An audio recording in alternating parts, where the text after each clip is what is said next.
Good evening, everyone. It's 6 o'clock. I'd like to start our special meeting tonight to discuss school facility plan. Let's rise for Pledge of Allegiance. I pledge allegiance to the flag of the United States of America and to the republic for which it stands, one nation, under God, indivisible, with liberty and justice for all. Sorry. No.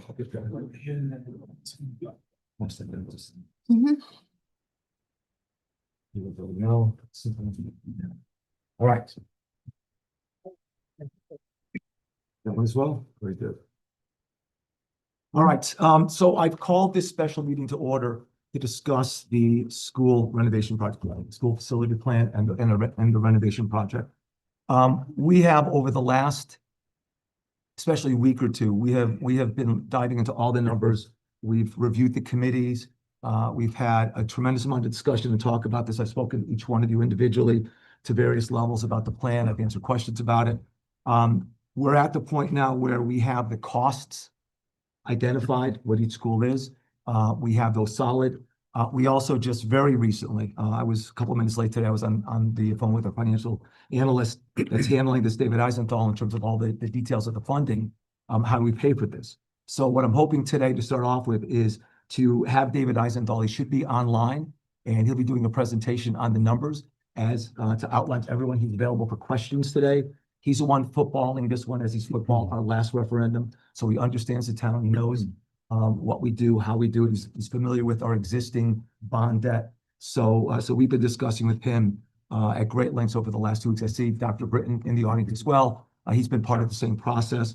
I understand what an important project this is. There's been a lot of discussion over the years, and we're to the point now where we've got to put rubber on the road and make a decision on this. So tonight is part of that process. It's not the end process because we still have a few more things that have to wrap up, but we effectively have the cost and the cost of the project and the bond cost.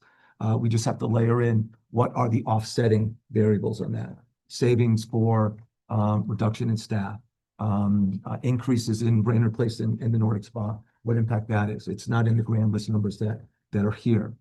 So there are some things that will potentially offset some of these costs, but again, in transparency, I want everyone to know what the numbers are. I want people to ask questions. If you're watching this on video after the meeting, reach out to us in the town, and we're happy to provide any material that you want. Again, it's too big of a project. As I've told everyone here, this is a once-in-a-generation opportunity, I believe, with this school project. We are at the point of expanding our business base significantly with two of the big projects in town. We've added Bird on recently.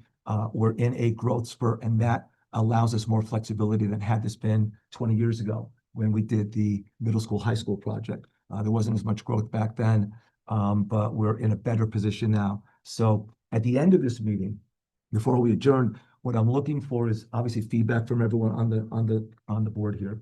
And what I'd like to have is at the end of this, I'd like us to vote to move whatever the final numbers are, whatever the project is forward to let the voters decide. We're very close on all of the numbers. This will explain both ends of it. Dr. Britton's here to talk about the costs if we need to go over any of the costs again. But that's what I'd like to get done today. And if we can move that forward to a vote for the residents of Portland to decide, that's ultimately what I'd like to do. So are there any other questions before we start? Concerns? Comments? No. All right.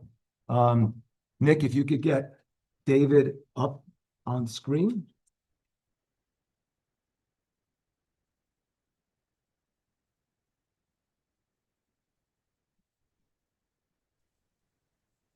Or someone? Oh. Good evening, Mr. Chairman. Good evening, Mr. Chairman. Can you hear me? Nope, we can't hear you. Huh. Well. Try it again, David. How is it now? Not yet. Okay. Hold on one second, David. Hold on one second.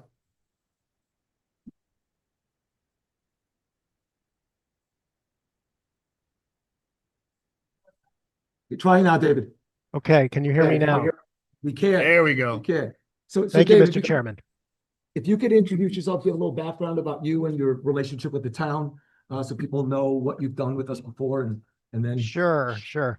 So my name is David Eisenthal. I'm a vice president and senior fiscal advisor with Unibank Mhm. Fiscal Advisory Services. We are municipal advisors. We work with cities and towns throughout New England. We have worked with the town of Portland for about 10 years. We worked on the 2018 bond issue that financed the park and some other um, capital back in the summer of 2018, fiscal 19, and have worked with the town since then on some lease financings and another loan more recently. And most recently, we were asked to develop some financing projections for proposed school projects, the Valley View, Gildersleeve, and then the secondary school, smaller secondary school projects. So, Mr. Chairman, do you want me to share my screen so that I can show what the analysis looks like? Yes, yes, please. That would be Okay. great. Everyone has a copy of what you sent. Okay, I am going to need assistance in sharing my screen. You're about to be allowed. You should be able to do it now. All right, let's try that. Okay, so we're starting, and this is something that the chair and Mr. Robinson, the finance director, and I discussed within the last hour.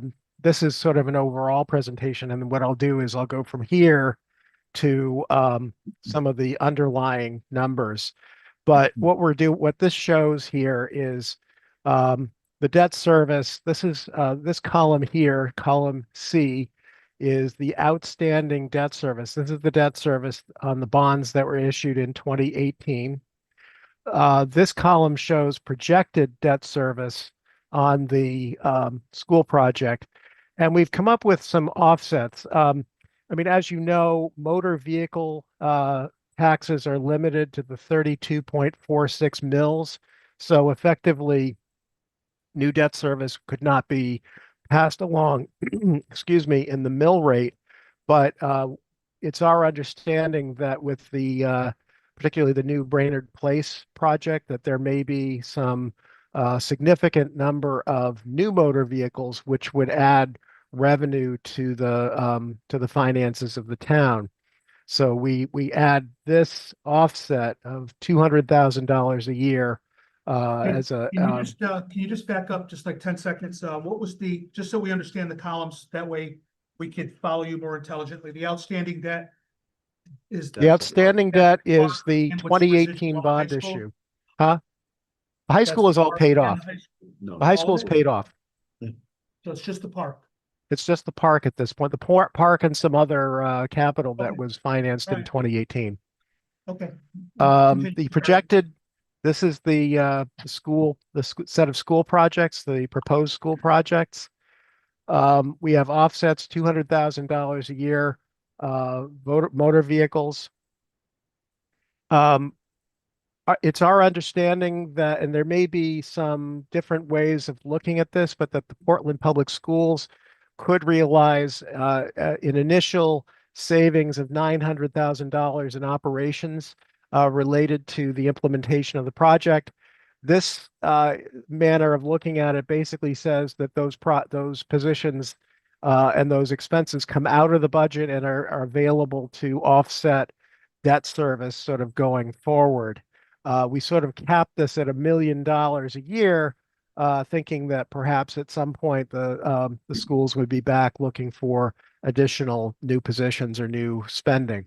So this column here, column K, is the net. It's you add these numbers and then subtract these negative numbers to come up with this net to be raised. And the maximum here is a little less than $3 million when all of the offsets are factored in.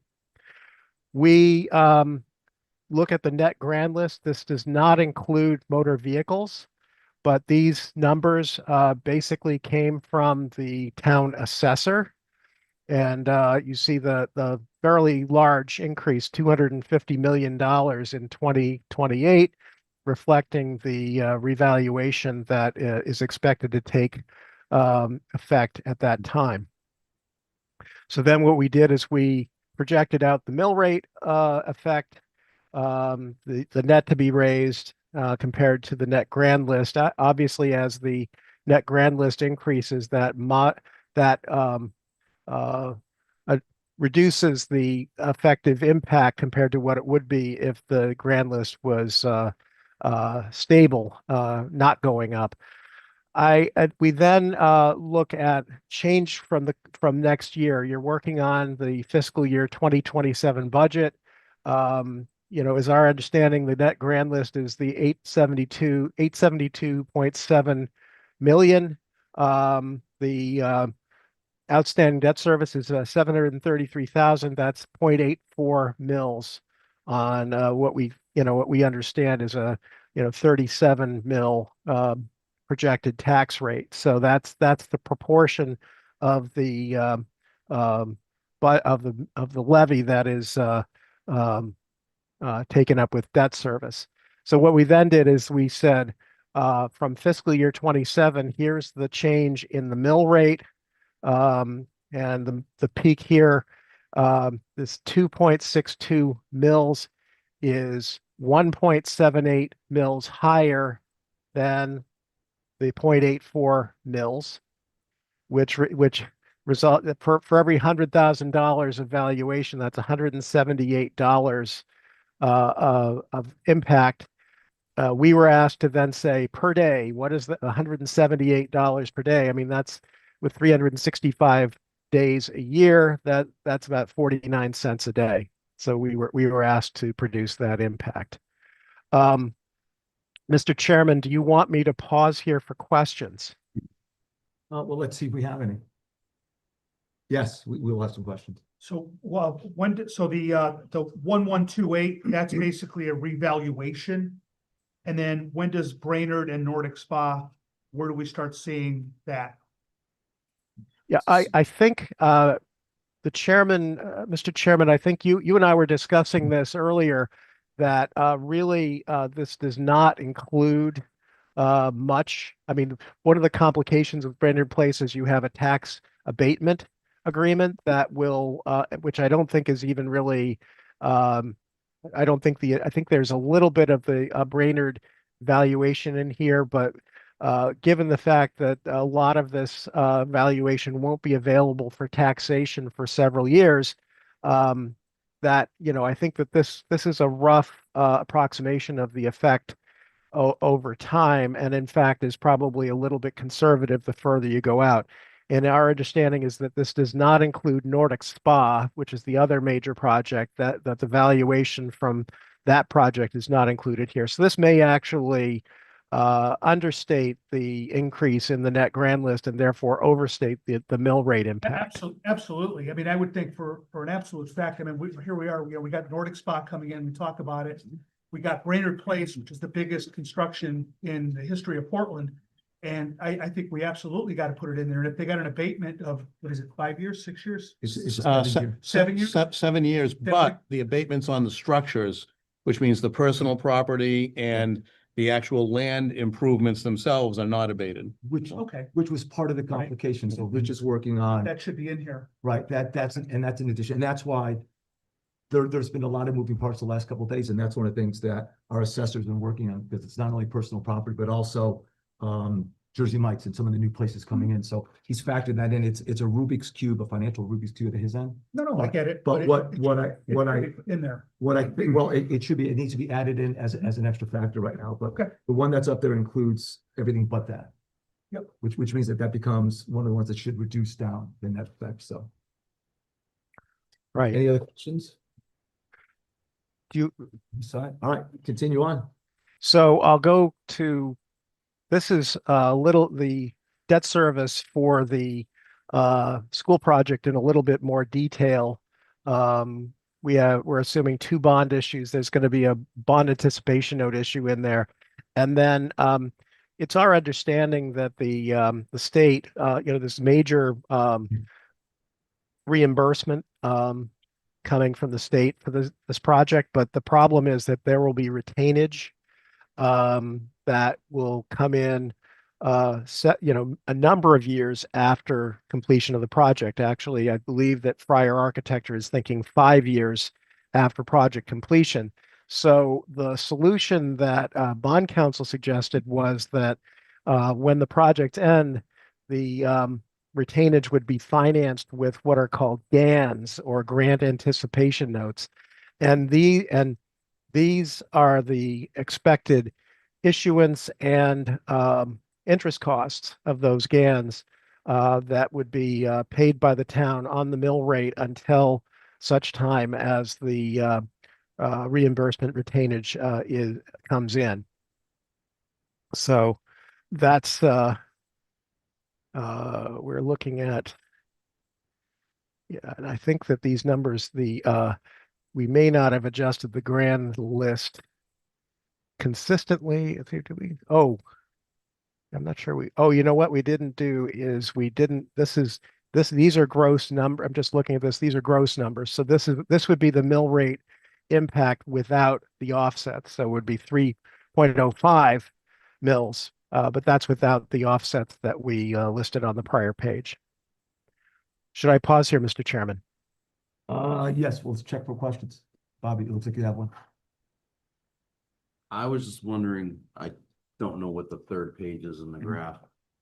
With the cost per $100,000, what is that a percentage increase each year? Are you looking this column here, column S? Yes. I mean, it's on a percentage basis, the 2029, it's a considerable increase because you're going from $18 over current payments to $178. Yeah. And that's per 100,000 of valuation. So to the extent that you're talking about a property that is multiples of that, you would have to multiply this by whatever, if it were $500,000, it would be this number times 5.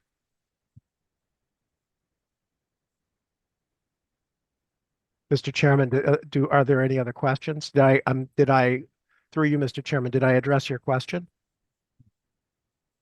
Bob, did that help? Did that No. answer the question? No. But what kind of clarification could be helpful? What is the percentage increase? Like on that year for 2029, how much would that be up from Percentage increase versus on the what they're paying now? in terms of dollars itself? Because that's what people are gonna ask. They're gonna say, what is this gonna cost me every year? They're not gonna be able to pull out a calculator and say, this is my assessment. This is how much more it's costing me. They're just gonna wanna know, okay, it's How much more is it gonna be? 6% Right. more in 27, 8% more in 28, and so on. Right. It's easier for someone to understand it that way. 100%. And I think if I could jump in for one moment, Mr. Eisenstahl. So Yes. So these numbers with the highlighting on there are the numbers that reflect just the bond cost. And on the right side, it's highlighted the actual mill rate just for the cost of the bonds, without anything else, without any other factors, savings, reductions of anything else. So the first page that he went over reflected some of those, I guess, tailwinds, things that would make a difference. So it included the outstanding bonds that we already have from the Route 17 part. Also the motor vehicles. So that's where the new numbers come. The only additional big number that isn't here, and again, this is being worked on now, is what the difference is with Brainerd and Nordic. The numbers that Rich went through earlier today tells that it's going to reflect about close to $1 million a year in additional revenue that's not reflected in here.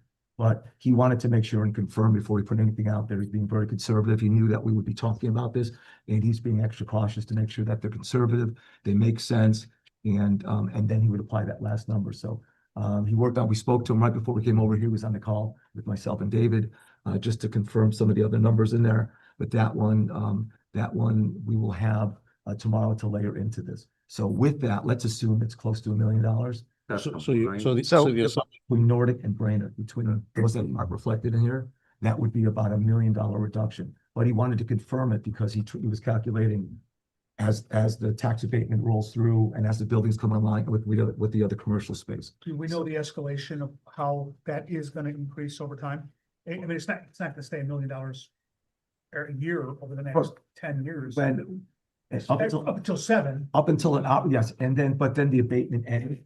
So at that point, it's just a percentage increase on the whole, then it becomes part of the whole project. It's fully in. Do we know what that number is? That's what he was working on. Okay. He has the first 5 or 6 years. And in fact, one of the big, I think the $1 million 1 year is on where, if you look on page 1 of the 7, I think we hit 3.05 as the mill rate with just the bond cost, just with this. That year it spikes over $1 million on the revenue back from Brainerd and the spa.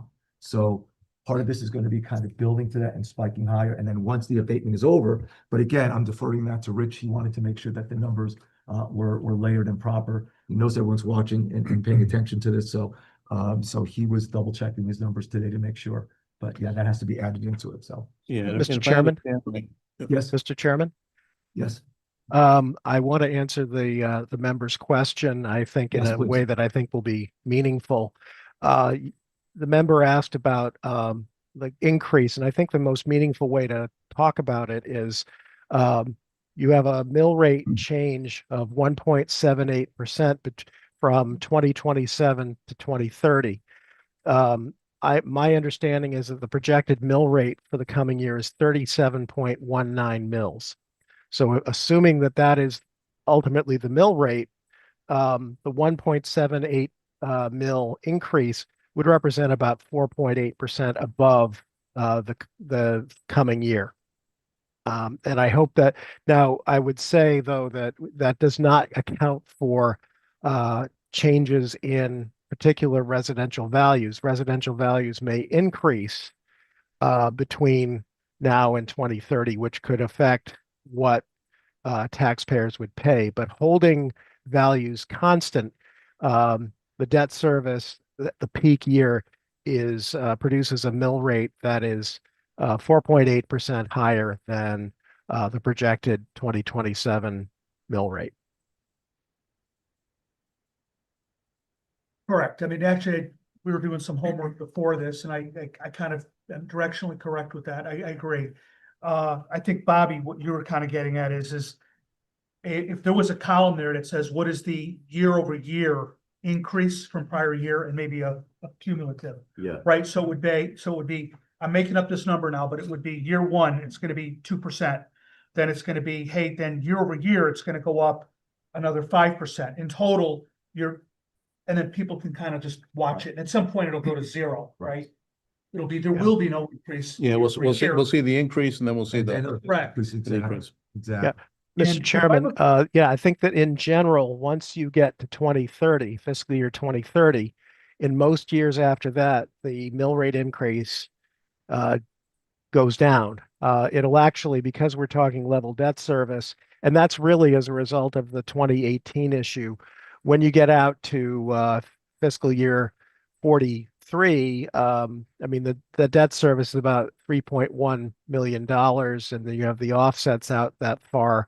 But really, it sort of flattens out there. But once you get to the peak in 2030, the assumption is that the impact, at least on the mill rate, will start going down once you get to the peak. Is it fair to say that the peak is driven by the amount of money that we need to borrow bond because of the delay in payment, I guess, from the state? I mean, we're holding on to that. No, it's $11 million. more, so I'm gonna skip to what we're assuming for issuances.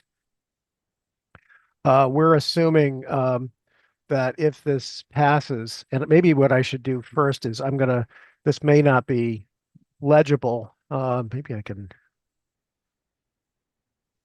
do Yes, that. thank you. There you go. So problem is then showing what the cash flow looks like across, let me see if I can maybe still get this. Is that still readable? Yep, yeah. Okay, so this was provided by Friar Architecture. You have the project costs, reimbursements on an ongoing basis, and then retainage. Um, and you can see this, we're starting if this um, passes in, we're talking about expenses being incurred in pretty short order. So the way that this works is the Valley View project reimbursement retainage, Gildersleeve project reimbursement retainage, and the secondary schools the same thing. And at this right column, that's the total net cash flow that the town will need to satisfy. And I was talking before about there's $9 million in retainage for the Valley View project that Fryer is estimating won't be available until 2034. Almost $2.5 million in retainage for Gildersleeve that's received in 2036. So it's really to satisfy, and I'll go back, actually, I'll go to this one. Here is how we look at this. Here is that net spending column that I showed you before. And then here are the borrowings. We're assuming that in June of 27, the town will need to borrow 22.9 million just for project costs. Now, that's not the entire borrowing because although actually it may end up being the entire borrowing, but we are programming in conservatively the costs of issuance and a contingency that we're assuming would be borrowed in 27, 23.015 million. Followed a year later by bond anticipation notes. That's a 1-year instrument that would be taken out by this 2029 issue, 6.895 million, and then an issue of 22.685 million GO bonds in 2029. Starting also in 29 would be annual grant anticipation notes, the 9,035,000 and the 2,484,500. Actually, that would start in 2031 after the Gildersleeve project is done. But the town would be issuing those grant anticipation notes every year from 2029 until 2035. And that we are assuming that the costs of issuance of those notes and the interest would be this far right column here, which is shown here on the projected debt service. The town does not have the cash flow to avoid doing this short-term borrowing during that period between when the project is done and the retainage is received. So that's why we are assuming that the town would be issuing grant anticipation notes annually during that period. So the sources and uses were, project costs, 108.171 million. We have additional costs, issuance costs, 226,000. Capitalization, we're assuming that the interest on the bands that are issued, that's bond anticipation notes. I should avoid the jargon here, bond anticipation notes. We're assuming that the interest on that ban issue in fiscal year in 2028, when it comes due in 2029, will be financed from the proceeds of the 2029 bond issue. And then we have some contingency in there. The total of both sources and uses is 108.7 million. We know that there are grants of 63 million, a little more than that. And so that means that the town would be borrowing $45.7 million. And I'll just show, this is the grand list that the assessor provided. What we did is here's the projected net value that the assessor provided. We made some assumptions about motor vehicle assessments because again, the mill rate is limited to the 32.46 mills. So the relevant column is this net of motor vehicle, which we see here and here. Although we add in for 27, we started in 28, showing the analysis for the for debt service on the schools. So, Mr. Chairman, do you have any other questions? Or do members have any other questions? What is the total payback for the town's cost? For the 45 million we're borrowing? Um, 79 million, 79.5 million. Although that also includes the grant anticipation notes. So, if you don't include the grant anticipation notes, it's 77 million. Principal and interest. The rate that you calculated for this, I believe, was 4.5%. That's correct. Is that a conservative number? And based on your experience with other towns doing similar projects? It is conservative. Okay. And, I'm sorry, Mr. Chairman.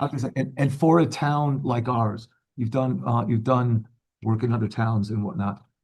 How does this bond cost fit with the budget that we have? I mean, there's a lot of concerns from people watching and listening about whether we can afford this or not. And can we shoulder this load and still have some extra ability to do other projects should they come up? How would you consider this as a load on the town in terms of the total dollars as well as percentage of our town, and given some of the anticipated growth as well? I know it's a big question, but that's something people are looking to get an answer for. I think that's a policy choice, how much, and really for each voter, how much they want to take on in additional taxes to have improved educational infrastructure. I think, I don't think it really, the numbers are not, I guess, are not outrageous, but that's really not for me to say. It's really for the voters of the town. In the first instance, it's for the Board of Selectmen to decide, and the voters of the town. I don't know. That may be a little bit of a weasel answer, but I think that you're going to policy discussion. I That, guess I'll ask it a slightly different way, and I understand that too. I think every town has to decide what's important to them, and I would like to think that Portland, based on all the work we've done with the committees, is interested in having a good school system, draw people in town, et cetera. As a more financial question, our town finances as they are, this is something that is manageable by the town. It doesn't put us in any red line categories as you look at the numbers. I know other towns have done bigger bonds around us, Weathersfield and others, that are comparable as a percentage of their budget versus ours. But I know that's a question that just your professional insight into that would be helpful.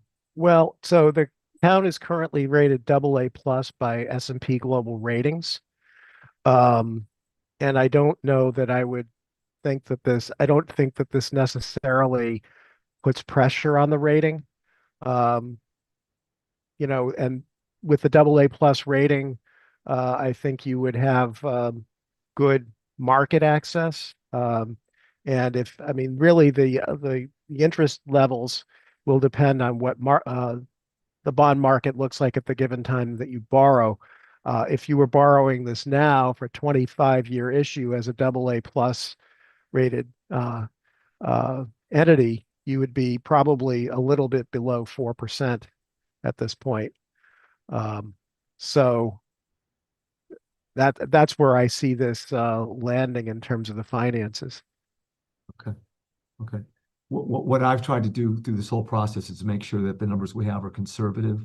We're not trying to sell this to the town, but we're trying to make sure that people know we're trying to get the best value for this, but we don't want any unpleasant surprises, extra cost. We underestimated what the cost would be or reimbursement. So this is helpful. Hey, Dave. Yes. Yeah, so let me just walk something through, right? So let's just fast forward to 2037, right? So okay, when we start getting into a steady state, it's basically about $3.1 million of debt service. Right? Yes. Okay, we have about $1 million coming out from Charles, from basically overhead reduction, because we're going from 3 elementaries to 2. So that's 3.1 minus 1. Just follow me out. There's $1 million in there right now that is not part of the math, correct? In incremental revenue. That we didn't put in yet for Now Brainerd and- the $1 million, if that reflects revenues that are going to be abated and then not abated later, then yes, that's possible. But But it's there's a $1 little bit million in there right complicated. now. Huh? There's $1 million coming in the door right now, Michael, right? The total, 600, 700? last year we got 400 something thousand without Nordic Spa. So he'll have those calculations. Because if it's like $1 million, if you will, before between now and when this all starts kicking in, with an incremental, let's just say 1.1 million between now and 10 years from now, when this goes to steady state, isn't it almost a wash? Well, so what these are so we're looking at major increases in the grand list. So if you look at 2037, we're assuming a grand list that's a little over $1.4 billion. And so, the $1 million in additional revenues, it may not be, all of it may not be in here, but the additional, some of the additional revenues would be in here. But I think that's a refinement that I think we will be before as we go along quickly, we'll be making. But I don't know if we're talking about $1 million in additional real estate taxes. So, okay, that'll never be the 2 point, it'll never come up to 2, is what you're saying, between Nordic and everything else that's happening at Brainerd. I mean, if in Yeah, fact, gotta look at that, right? Absolutely. And then when we talked about how the revaluations, let's face it, right, that's a tax increase, Yeah, right? I mean, we can go through the percentages and all that, but a reevaluation, unless the mill rate comes down to make it even, if I'm paying 10 grand, the only way that doesn't turn into it is I'm paying 10 grand in taxes, and I'm still paying 10 grand in taxes. But those are big numbers. I think we absolutely got to include that in the next round. What we're talking about, absolutely. Yeah, the other And then the question, year over year that Bobby talked about. 100%. yeah, I think that'll be easier. And I think the other thing that'll be easier if we can get a copy of this Right, in Excel format. Right. So we can actually see right. how some of the numbers are coming out, Mhm. behind the scenes. Absolutely. Jim, Yeah. yep. Agreed. I can talk with the chairman and with Tom about that. And I don't know who would wear the hat or share the hat wearing on this, but between David and Tom and Mike, I appreciate, David, all the information that you put forward, but speaking for one of my selectmen down the other end of the table, I think it's important that we somehow boil this down from college level mathematics and accounting to something that the average person can digest in a pretty short manner. I don't know if that's possible, but So if I could jump in, so I also brought some of the work that the committee is working on to exactly do that, distill this down. So let me pass this. 1 second, David. This are our samples. They still have to put the final numbers in, but you're exactly right. These are the sheets and flyers that they're putting there. This is a trifold right here. Pass that down. So they are looking to distill down, because otherwise it's just a variety of numbers. and I I would guess- say, sorry. whatever numbers are included in these flyers, the outliers that we've identified tonight that aren't included yet in Right. that number need to be reflected that's- in these two. And that's what we're working on. Right. We're getting those last ones, but this, because it does need to be distilled down to something that can go into the River East, and someone can look at, and it quickly describes what the costs are, what it is, the impact for them themselves, what it costs per day, per family, per voter, whatever the case is gonna be. Okay, so So- on this trifold, on the back half of it, that's what the taxpayer impact projections, is what you're Right. talking about. And these, yeah, and these are placeholders as well. Like these were, we had a meeting on this morning. Dave was in there as well. We were looking at these numbers and what we need to adjust. But this is what it's gonna ultimately boil down to. I know, Dave, you can't see that, but they're creating a flyer and a sheet that has the detailed numbers that are simplified for residents. So I'll send you a copy so you can see it as well, but we were working on it earlier today. Yeah, and I think So- these are a little bit higher than, because I don't think these include all the offsets. he was They do now, so that's why, Right. and that's why we want to make sure that everything's in there, because ultimately, it's a somewhat complicated process, because we've got growth, we've got real dollars coming in, we have interest Yep. rates that are a little bit higher in this.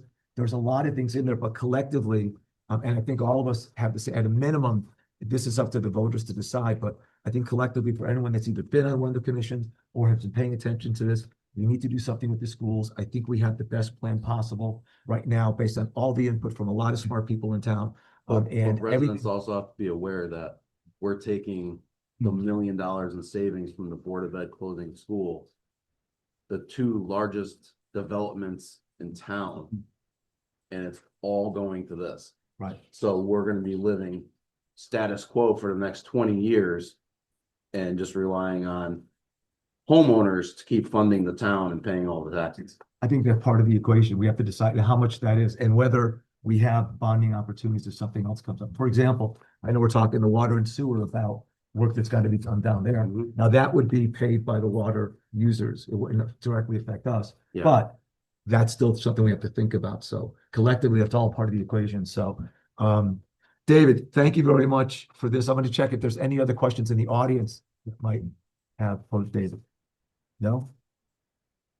Anybody Okay, else? do you want me to stop sharing and, Does anyone want any view, any more of the numbers that he has up there? No, I think most of it is just discussion Right. amongst us now. Right. I'm good with everything You're you've good with given that? us.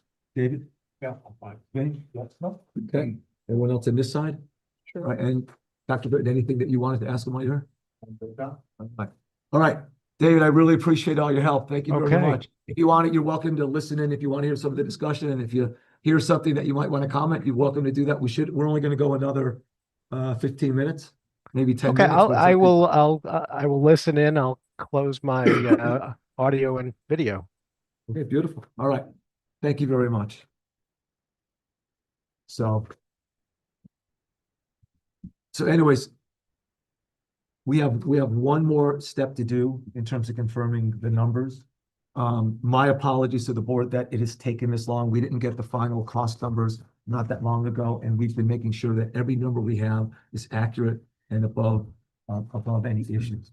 So so the last number we need to plug in is the Brainerd and the SPA numbers, which we're very comfortable with so far, and how that's going to impact this, and then we need, and then we'll come back and we'll be able to discuss the details and present to the town. I know Charles already has appointment set up for next Tuesday to invite people. Is it Valley View or Gildersleeve next week? Monday. So there's already discussion out there. So we will have this. We're going to print this information up. I will share it with everyone here once we get the numbers, of course. But what I'd like to ask, and first of all, let's maybe do a quick runaround. Are there any questions that anyone has in specific or any comments on this? Ultimately, I think we need to put it to the vote once we get the numbers. So I'd like to do that. We are targeting May 11th as the date right now, but we're not setting that officially, because once we set the date in a Board of Selectmen meeting, then the quiet period starts, but that's the target date right now is May 11th. It's a short amount of time. A lot has to happen. I understand that. I know Bobby's very concerned about that because we should have been doing this 6 months ago, but we haven't. We're kind of at the deal at hand that we have right now. My only concern I brought up at the last meeting is we know that the high school, middle school is in the range of $18 million. The $10 million that we're leaving out, like, is that needs or is that wants? And if it's needs, how are we coming up with that What's the $10 million? plan for that? What's the plan for that, right? Yeah. Yeah. Well, Because- I think, Mike, because I had a similar, right? In other words, what's the projection was, is the initial amount of money, I know for the ventilation, for the And the roof. HVAC and the roof. Right. I assume that was the most immediate needs, and then those next dollars, are those things that are projected out as needs over the next 5 to 10 years? Right. Or are those things that are immediate needs now that we're not addressing? I think Because- it'd be good to understand those buckets. Because that's the thing, I can't see going to the residents and saying, okay, we need to take a a $45 million loan. And then in 5 or 6 years say, okay, we need $10 million more now. My understanding in talking with Bob Shea was, he felt it could be done with maintenance and capital improvements money along, it didn't sound like he was concerned that he didn't have the full amount. He would have asked for more. He thought these are things that he could handle on a year-to-year basis. But what I will do is I will bring them back, or at least have all of us be able to talk to Bob. We'll do it 2 at a time. But I think asking him and making sure that that box gets checked, I think is really important about it. Yeah, So- and Mike, I think too, for this, it's good for this board to know, we want to make sure that we're not double booking the savings, right? In other words, we want to make sure, is the Board of Ed comfortable that they have the monies to do those other needs because they're anticipating $900,000 a year in savings, operational savings. And now we're looking at that same $900,000 as an offset. Right. We're now double booking that. We got to make sure that we're all looking at this correctly. I agree. I agree. Oh, please, just go on up there and you guys say your name and your address and. Glad you're saying something. I'm Dick Lawton. I live on 331 Cox Road, Portland. I wanted to ask you what the May 11th was. Is that when you're trying to bring the vote to the town? So May 11th is the town vote on the budget. We're also going to be working on the budget to get that approved by residents. So that's the vote on the town budget. Often a referendum will go on the budget because more people are coming out and they get a chance to vote on both of those. So that's the target date right now. And that's when you will come out and either say yes or no to this project, and same thing with the budget. Now, that's with what I everything going on, that isn't something you can put off a little bit longer so people can, So that's a good question. We've had people that have said that seems like a really rushed date, right? There's a lot to get out there. There's a lot to do. The dilemma is if we do it separately by itself, let's say we do it in first or second week in June. We need to get at least 20% of the population out, 20% of the voters. So we have about 7,100 voters. So we need about 1,450 people to come out. People tend not to vote that often, or they don't come out in mass for something like this. So even though, let's say everyone voted, 1,000 people voted for it, but it wasn't enough, it wasn't the 20%, it wouldn't pass. So that's part of the calculus. Now I've talked to I think I've asked everyone that's willing to answer the question, what would they prefer? And most of the people are saying May 11th seems to be the one, especially if the budget that we put together as a board, we have to do that, is a budget that you as a taxpayer would vote yes on. Getting a favorable budget means that we'll probably get a favorable response from this as well. So that's part of the calculation. We have built in 2 different days in early June as a backup. But that's why we're aiming for May 11th. But you're not the only one asking about that. I'm glad you did, because if someone's listening, that's part of it. Now, I think that most people that know the details of the project are in favor of it, because when they hear the numbers and affordability and know what the offsets are, it's something that makes sense. And the biggest thing we didn't talk about tonight, and I know Charles will probably hammer it next week in Onboard, is because of the reimbursement, right, we're getting back from the state, we're getting a ridiculous percentage off from the state. It's tax money, but it's tax money that the town is going to use for a project in town rather than another one. So for example, on one of the schools, Valley View, I don't know if you grew up in town or not. I did. So Valley View. I never went to Valley View. Yeah, but nice school, but it needs a lot of work. But that one, we're getting almost 75% reimbursement rate. So for the cost of the school, the town only is on the hook for I think 12 million. Is that the number? 14. That so it's a small percentage to get a brand new school that is energy efficient. It's safer given the climate right now. The parking is fixed. I mean, there's a number of things that get done, and we'll have minimum capital improvements to do on it for the next 20-25 years because it'll be renovated to new. It almost applies to Gildersleeve as well. That's 60% reimbursement rate. So we get for a project that costs this much, we're getting that much percent back. So it makes a big difference. And it allows us to do that. So because of the reimbursement rate, I feel it's a once in a generation opportunity. And you couple that with the projects going on. You grew up in town, it was a sleepy town all the time. We've got a lot of project going on down there. We've got the spa, which is another big project. We're in a growth spurt right now. And we can afford it more now than we could have been if either one of those projects were here. Oh. So that's one of the reasons why I think it makes sense, but we still have to explain it. And as Bobby and Vinny and the rest have said, ultimately, we've got to go to you and say, after we knock on your door and say, please vote for this, we have to say it's going to cost you $1 a day. right? And is it worth it $1 or whatever the number is, $1 a day for us to have good schools for the kids that the teachers want, that are safer for everyone, that reduces traffic down, that also gives us Brownstone as a school we could do something else with in 5 years. Well, So- I do have a couple other comments kind of associated with that. If I Oh, sure, may. please. Couple more minutes, yes. I spoke to Christy Carpino's office. This is a while ago, and before even all this budget stuff went on between the feds, Connecticut and Yes. local. But I guess she shares an office with other representatives, some other representatives. But the person in charge told me that when I asked them, well, how exactly do we get reimbursed for, this large part of the school project or whatever? And she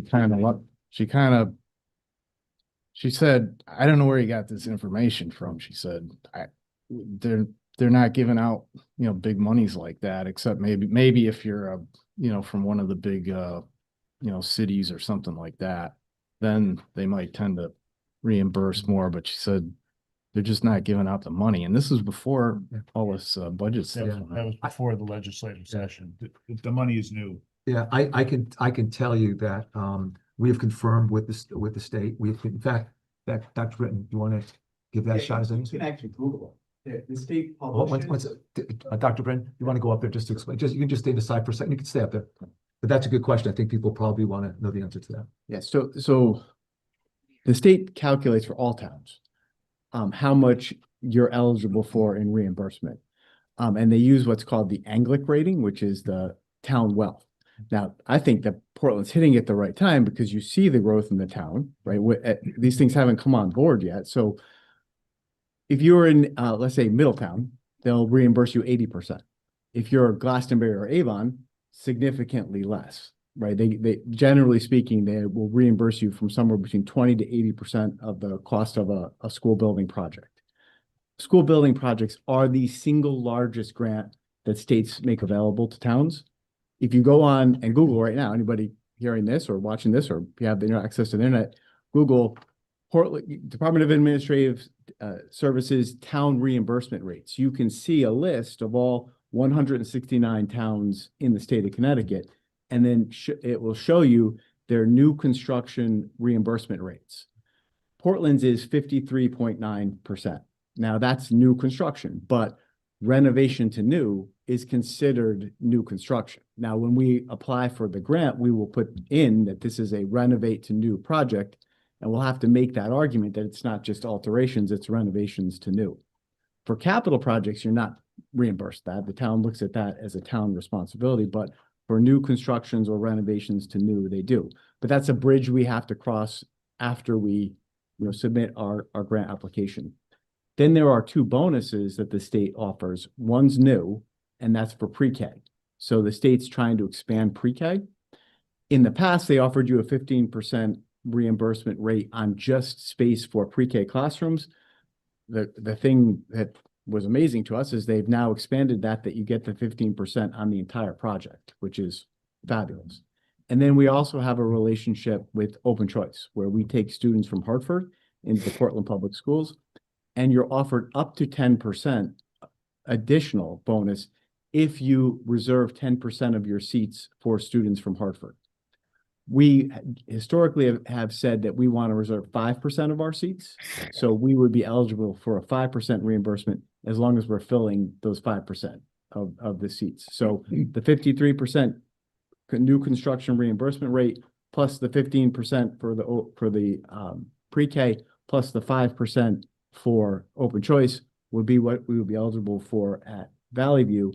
The 53% plus the 5%, because there's no pre-K at Gildersleeve, is what we'd be eligible for at Gildersleeve. I'm going to jump in real quick. We have about 2 minutes, but thank you for that. Did that answer your question? It did. Okay, okay. But yeah, we feel confident with the reimbursement rate. We're always spoken to the folks that handle that. And they're fully aware of the project. And that's kind of built into what this is. But I like to think of, the town gives the state a lot of money through taxes that we have. This is money coming back to a project in Portland, somewhere else. So I like the idea of using the money we spent or sent over there to come back to us. So I know you got one more question. It looks like you got one more question. What's that? Oh, of course. Yeah, yeah, absolutely. Well, I just want to say if there is an increase in the budget, I mean, in the tax rate, the mill rate. I live on a nice street, a decent street. But I also have one neighbor that I know of. I don't know all of them. But one neighbor who lives, paycheck to paycheck on a social security, thing, and she has to decide what she's gonna eat, like, basically. So any increase that's gonna affect her, may affect whether she can keep her house or not. She says most of the money goes towards taxes. No, I understand. That's what I had to say. I understand. All right. Thank you very much. Thank you. Thank you. Appreciate you coming out tonight. I'll be quick. You got it. Thank you. Dave Murphy, 40 Carousel Drive, Portland. Michael and Dr. Britton kind of wanted me to be a second set of eyes on the numbers. Sent them to me the other day. I looked at that and said, oh my God, I can't interpret that at all. I'm going to be very honest with you. I translated it into my own spreadsheet. And I made it simple for me. I put over 25 years because I think we're really underestimating the spa in Brainerd Place. I'm not even considering the bonds coming off of the high school or the park or the $1 million savings. I'm just looking at those other two things because you got to realize when you look at it this way, you're making the burden go across all the taxpayers, but the spa and the Brainerd Place are not even part of this, so that's new revenue. So my thought was that we've got to back that out of the burden of the debt service. And then what's the true burden on the rest of us taxpayers? And I put $595,000 a year for the spa, which is what I was told was a $16 million evaluation. I started with $400,000 for the car taxes, $800,000 after 5 years, 1.4 with the, I probably don't have this right, but I wish I had the right numbers, but people have said I'm in the zone. 2.3 million probably from 2037 on will be the full Brainerd Place. Total of about $3 million. And I've had people say that my buddy Ben Serb said it's a $2 to $3 million when we're all said and done revenue. So if you back that out, which I did, the mill rate increases are much more palatable for the taxpayers because the spa and the Brainerd Place are taking, $3 million of the burden out. So I looked at my own house over the whole time. It's going to be about $369 a year extra, or about $9,900.50 over 25 years for my house. Average house, assessment's $250, and I just kept the mill rate, the way where it is. But it's $125 for the first 2 years, and then it's another $250-ish for that third year, where we go up to $3 million for that jump. And that's where I told Dr. Britton and even Michael this morning that, hey, can we manage the bonds or the savings from the school or the projects to make that third year less huge, more palatable, play with the numbers a little bit. So I think that's where a spreadsheet is going to help us get in a room, put the numbers down there, move stuff around and say, where does it make the most sense? Where do we have the least amount of mill rate impact? Because we know that third year, 2030, when we go to 3 million, that's a big hit. So what can we do to minimize it? Do we move some projects out? Do we move the high school roof to the year after that when we're going to have more revenue? Again, I'm not sure of when the abatement stuff is coming off, because it comes off a percentage every year. So if somebody puts real numbers in here, maybe it's better than I thought in the first, 5-6 years. So I'm looking forward to, hopefully you share those with me, and I'll put them in here and give you my 2 cents. Tomorrow morning, I'll share them. Dave, your numbers don't even include the sunsetting of the existing debt. No, it doesn't. And just a final note here, just this will make sense for a lot of people.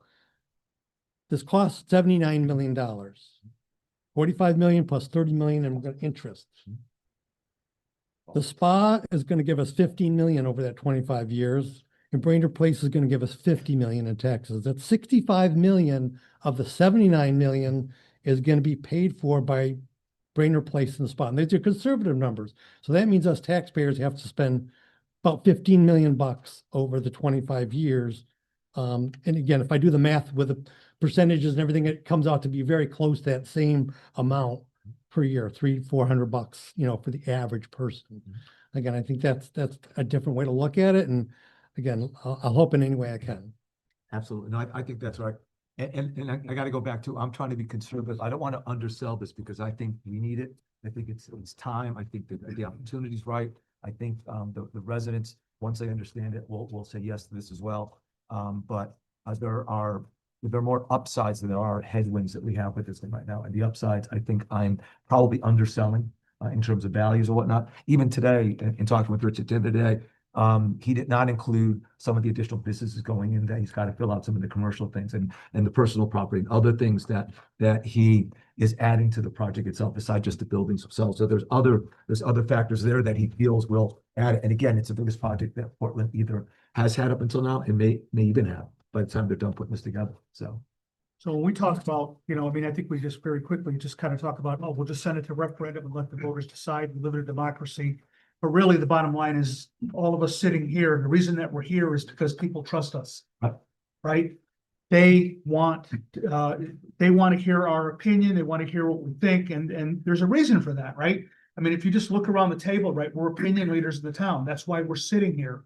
And I think it's important that we get the numbers, because we're going to get to a point where we're going to have the shut up period, right? Where we can no longer, right, Talk about when we it. actually set the up and do the vote on the referendum, yes. right? So Yeah, and the other thing we're talking about Brainerd Place, we're talking about the spa. Right. But we're also talking about a period of 20+ years. Right. Remember that we have brownfields on the riverfront that we are trying to develop. And I'm a firm believer that once a spa steps in there, the development of those brownfields is going to happen.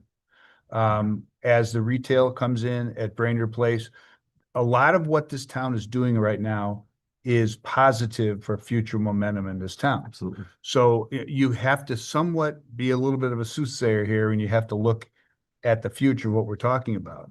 But, I look at these schools as any big expense that the average person has, whether it's a car, it's a house, it's your children's college education. You're spending more money than you're comfortable spending, and you're trying to find a way to get to that end result for the best dollar possible. And I really think that these dollars that we're seeing, these reimbursements from the state legislature that they put in there from Department of Administrative Services this is a windfall for towns right now, because they know we're all in the same boat. And I think we just have to provide our taxpayers with the best information possible. And again, the numbers that we're missing here, we've got to clarify this grid. And I appreciate what we've got here, because this information has to be clear and understandable for people. But how do I say this politely? They have to step out from the blinders and not look at what you're looking at right now. You have to think about 2 years, Long-term. 3 years, 5 years, 10 years down the road. Well, that's the thing. They need to know Exactly. what's coming down the road. Right. And And I think Dave sounds like what Dave's put together maybe gets us more in that direction Sure. of some real easy to understand information. Absolutely. And that's ultimately what we need to distill down to something we can explain in 2 or 3 minutes about what it is, what are the big challenges of moving ahead. So I agree. And I think when we talk about the abatements at Elmcrest, right, or Brainerd, keep it in mind too, that they don't just all fall off on the same No. day, right?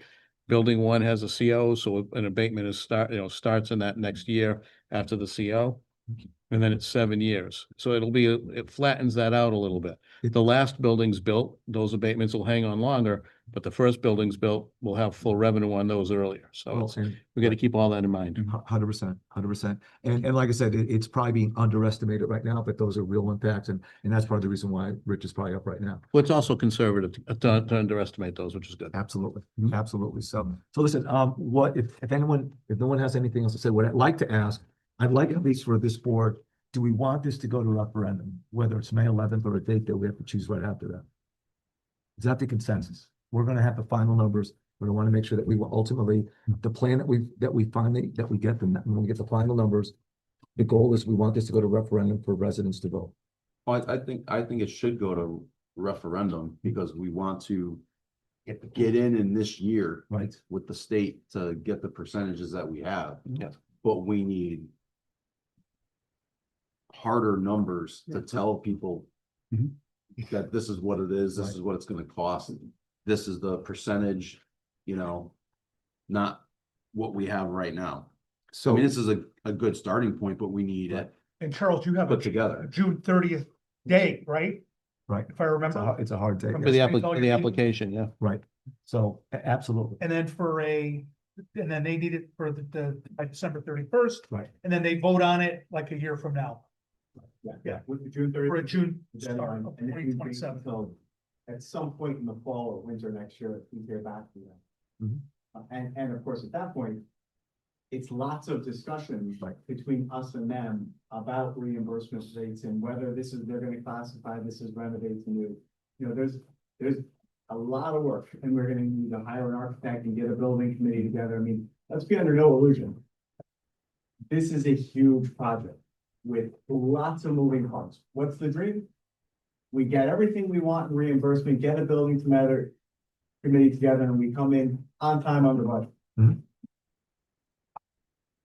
As well. Yeah, I think we're gonna have to, we do need to send this to referendum. I think there's been a lot of great work that's done by multiple committees to get us to this point. We gotta firm up the numbers and give people an accurate view of what things are gonna look like, and we gotta continue to do it quick. It's gotta be very simplified. It's gotta be simplified, it's Like gotta be these firm. flyers are nice, just have more accurate numbers on it, so Yes. somebody can just open it up and say, this is what the cost is gonna be, this is what I'm looking at. We were hoping after the morning So- meeting to have this, based on the real numbers, but again, the wild card was the bring it in. Dave and I sat for 20 minutes. We were done. We posted, looking at his spreadsheet, it just, you followed it. It was very good. And that's why having the public discussions that we're gonna have, because people are gonna have those questions, and the ability to articulate that with people in a very clear, concise manner is gonna be important. Got it. So what I'm gonna take away from this night, we're gonna get the final numbers. We will not have to vote on the final plan until sometime at the end of, middle of April, because it'll go on hopefully May 11th. But I think everyone here consensus is that that's what the goal is. We wanted to get to referendum. We're gonna finalize the numbers and get it out there. We will simplify the information. Charles will be talking to people, and by next week, on Monday, you'll have these flyers with the accurate information. We will have as a board all that as well. And then from there, it's a countdown to May 11th, if that's the date. Or if we need to do an alternate date, but we can refine that. But I think I'd like to go, if I had to choose, I like May 11th. We just we all need to, if we all feel strong about this and we think it's the right thing to do, then we all need to get out there and continue educating people on this and get the word out.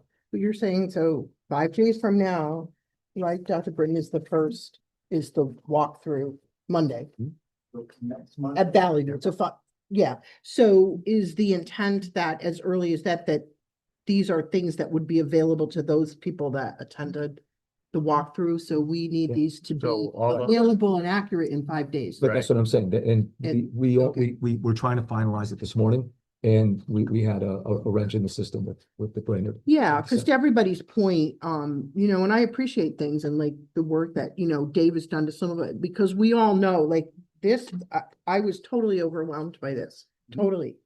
So Right. I'll admit that, it's big math, and this is great, and that's what, guys like that do, but this is what Yeah.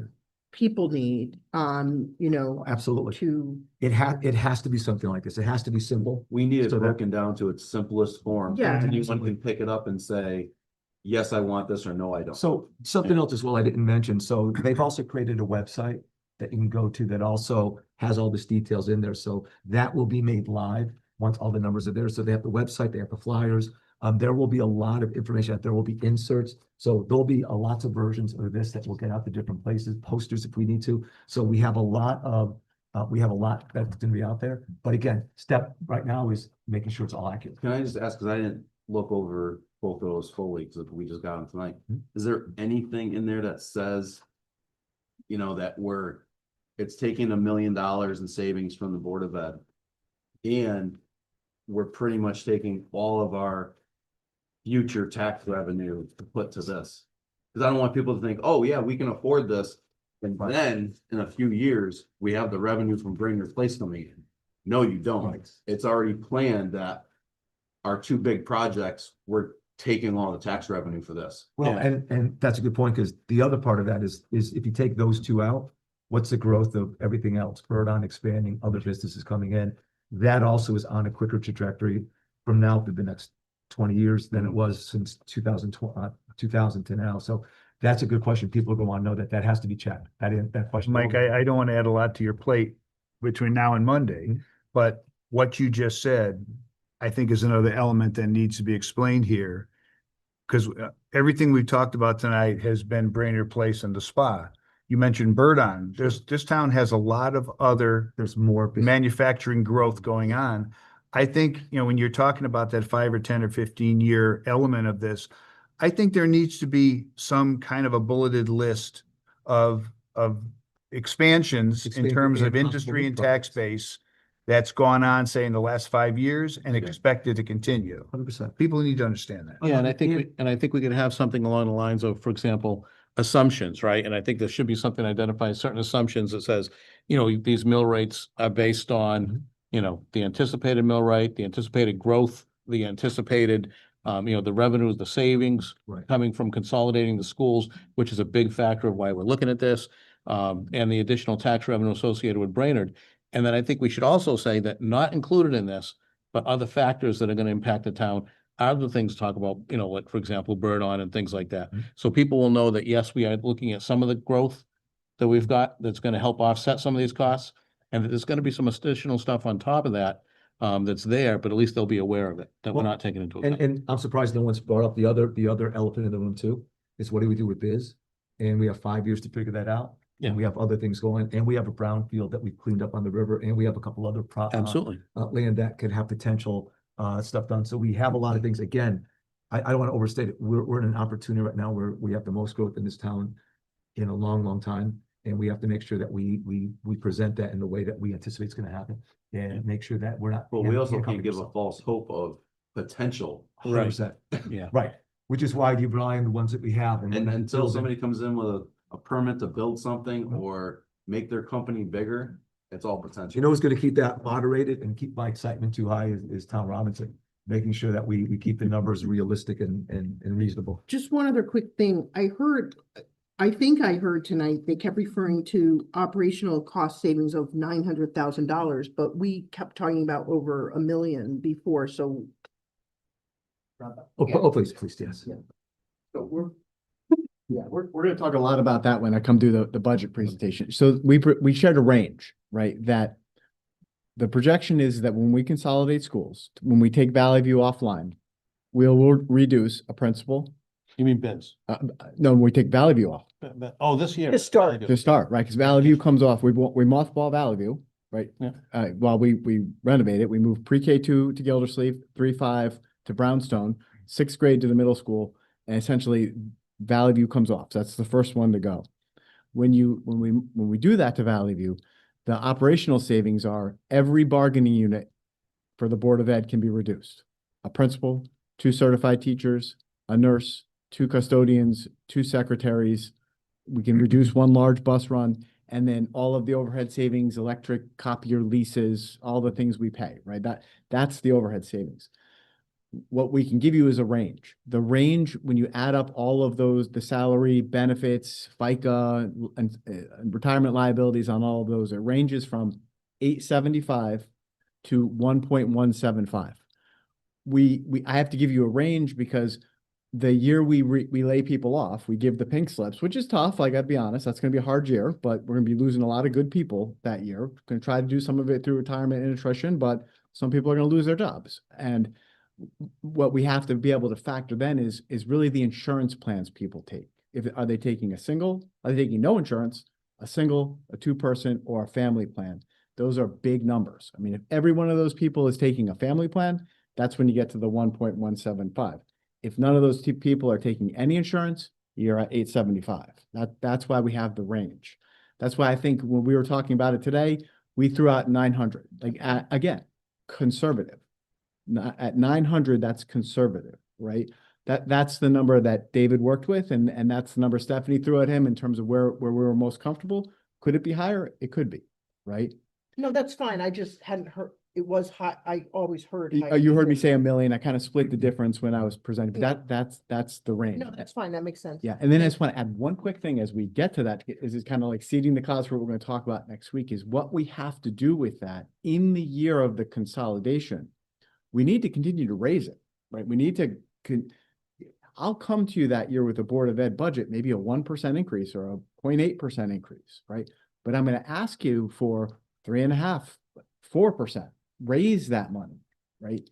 Then take it out of my salary accounts and FICA and all those and move it over to capital, right? And the one thing I'm most excited about to talk about next week is what I see in capital this year. You have 900 in there. Now imagine a situation where you're able to move the million from the high school overhead savings, 900,000, right, into capital. And all of a sudden in that first year, before you're paying back debt service, we have 1.8 million for other capital projects, like potentially some of the work on the secondary school that you're worried about, right? And then in the year that this starts hitting, right, you could move some of, would you want to move all of it? I don't know. I wouldn't suggest that, but move some of that 1.8 million out of capital over to debt service, right? But again, and Bobby will point this out, is that would be a bad idea. I would suggest you keep some in capital, because part of the reason we got in the pickle we're in with the schools is that we haven't always funded capital in the town the way it should be. So certainly you could, if you took all the capital and moved it over to debt service, boy, now you're talking about cutting the mill rate, right, Dave? I mean, you're not even factoring in that. So at some point we have to be smart. We have to think about this strategically, not just in terms of a 1-year budget, but a 2 or 3 year budget to, one, create that seed money to move from capital to debt service to offset the initial impacts of the bonding, but also have some money in capital to work on the secondary school, or repave parking lots, or do roads, or pay for fire trucks, you know, because that's also part of the challenge Portland has had for a long time, is that it's easy to cut capital, right? And I know that you've done that, but like that's the part where you get in, your infrastructure starts to decay if you're not making those investments right along. And then 25 years later, you're stuck with a bill like this. But we'll talk more next week. All right, thank you. Thank you. Who's gonna put all this together over the next 5 days? Because it's, otherwise you're gonna be there on Monday night with a lot of color commentary, but no real numbers. People need to walk away with something in writing that they can take with them. Right, absolutely. So we're getting You last do the few story things. perfectly. I mean, seriously. But if it's not in writing, stories get Exactly. mutated and it Yeah. comes out different. So, You yeah. need, your presentation needs another 4 pages. Yeah. You could add that too, right? With the money, yeah. All right. I I have a question. Oh, sure. And then this will have to be, we'll have to wind it down. We're in We have to 20 go to our minutes regular- to report, Selectmen, yeah. I after reading River East, I noticed that there's, I didn't get to the other meetings, but I noticed there's kind of like 2 different ideas on how much they'd be spending, like either, I don't know if it was 23 or 29. And then somebody said, well, if we spend the full 53 or whatever, we'll get a lot more reimbursement. So I don't know which way that this is going or whatever. No, I think they were talking about doing just capital improvements at Gildersleeve. And the numbers were so close.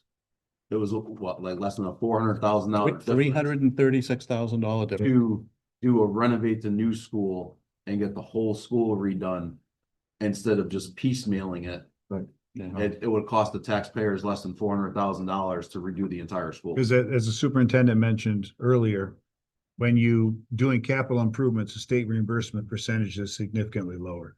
Yeah. But we asked the question in the most recent task force, if, you know, just do a comparison. I mean, for the money we're talking about doing capital improvements, and for that money, you can only do maybe your top 3 items versus renovate to new, which you basically got that school down to the studs and build a brand new school on top of what's there.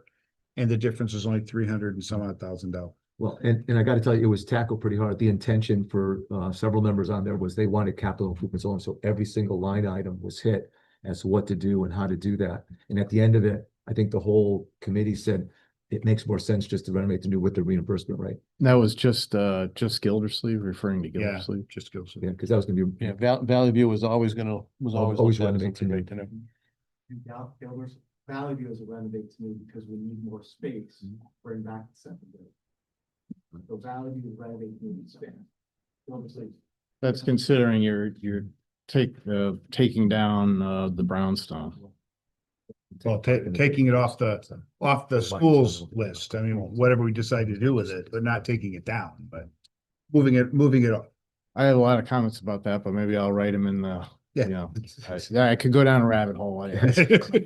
But reach out to the town hall too. If you have specific questions about this, we'll get you an answer. You know, Well, it's more like, comments regarding, the brownstone. so like what to do with it. Yeah. We'd love it. So listen, we're gonna be forming a committee, I'm sure, as to what to do. We've got 5 years. If this passes, Yeah. we've got 5 years to figure out what the best use of that is. Well, And in 5 years, Brainerd will be up and running, spa will be there, so the main street may be revitalized. So what to do with that, will be more clear then, but. I well, think a lot of something people- completely different than probably what anybody had an idea of. I mean, as far as, like rearranging schools and things like that. I don't know. I don't know. They're just something I'll have to, write comments in, I think. There you go. Okay, Instead of, taking everything. no problem. Listen, we'd love to hear from you. Feedback is great. We Thanks, need to Dick. hear it. Thank you. All right, thank you very much. All right, we've said everything we need to say, I think, for tonight at least. I'll make a motion, we adjourn. I'll second that motion. All right, all those in favor? Aye. All right. Motion passes. Listen, we're gonna take 5-minute break. I'll start at 7:30. I've been